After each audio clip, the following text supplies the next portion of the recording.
Welcome to Faith That Works, Bible-based teachings from the heart of a pastor to equip God's people for every good work.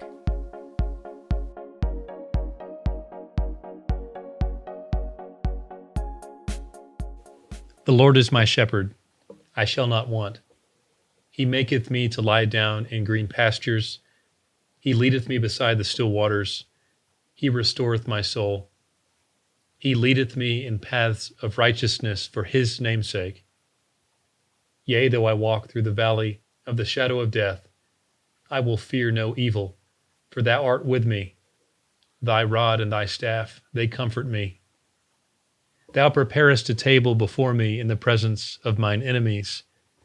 Thou anointest my head with oil, my cup runneth over. Surely goodness and mercy shall follow me all the days of my life, and I will dwell in the house of the Lord forever. The Lord is my shepherd.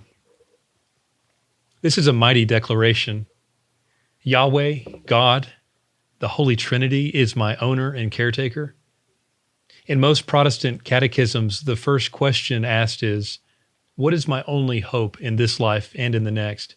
And the answer, that I am not my own, but belong in body and soul to the Father and to his Son, Jesus Christ. When you consider the church of Jesus Christ as God's flock, we remember where our strength and future comes from. The sheep are not strong because of our number. We are not special or powerful because of our diverse talents and gifts. The sheep's strength comes from who their shepherd is. If God is our shepherd, there could be 3 sheep or 10 billion. The shepherd is the tone setter, and because he lives, we can face tomorrow. Psalm 23 is a massive profession, and it is true for many. But how could someone make such a claim? How can someone take this enormous leap of faith and say that the Lord is my shepherd?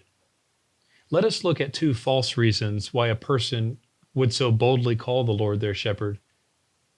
Number 1, is the Lord my shepherd because he's everyone's shepherd? Psalm 23 is claimed by billions of people, recited at funerals, and known even by unbelievers. Is this poem universally true? Jesus refers to God's people as the sheep. He considers many others as anything but sheep, goats, weeds, children of darkness. He tells crowds that the reason they do not receive Jesus is that they do not belong to God. The Lord is not their shepherd. Only Jesus knows ultimately who are the sheep, and for these sheep he lays down his life. There are sheep who do not belong to the people of Israel, and they must come too. God's people will come from all over the world. As Jesus prayed to the Father in John 17, he referred to the disciples as belonging to God the Father in advance of Jesus' coming. They were given to Jesus, and he became like a perfect lamb in the place of God's imperfect sheep. He died and rose again, and he will raise up God's sheep on the last day. Until then, Jesus keeps us and leads us as the good shepherd. The Lord is the shepherd of whosoever will come through the narrow gate, Jesus Christ. So if the Lord's not everyone's shepherd, how can this person say the Lord is his shepherd? Is the Lord, number 2, his shepherd because I call him my shepherd? Romans 10 teaches that all who call on the name of the Lord shall be saved. It turns out that calling is more than an external action. It's on the basis of hearing, believing, and trusting in Jesus. You will call on your greatest hope when darkness strikes. Is that hope Jesus, or is it something else? In the sitcom The Office, Michael Scott believes he has filed for bankruptcy by shouting, "I declare bankruptcy." A trusted friend comes to him saying, you can't just say it and then it's finished. Michael, in self-delusion, replies, "I didn't say it, I declared it." Does God become your shepherd just because you say so? In Matthew 7, Jesus answers this question. You are not God's sheep just because you call the Lord your shepherd, but everyone who is God's sheep will call the Lord their shepherd. Matthew 7:21, Jesus says, "Not everyone who says to me, 'Lord, Lord,' will enter the kingdom of heaven, but the one who does the will of my Father who is in heaven. On that day many will say to me, 'Lord, Lord, did we not prophesy in your name, and cast out demons in your name, and do many mighty works in your name?'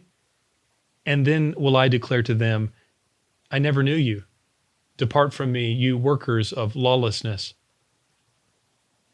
Calling Jesus Lord is absolutely a Christian behavior.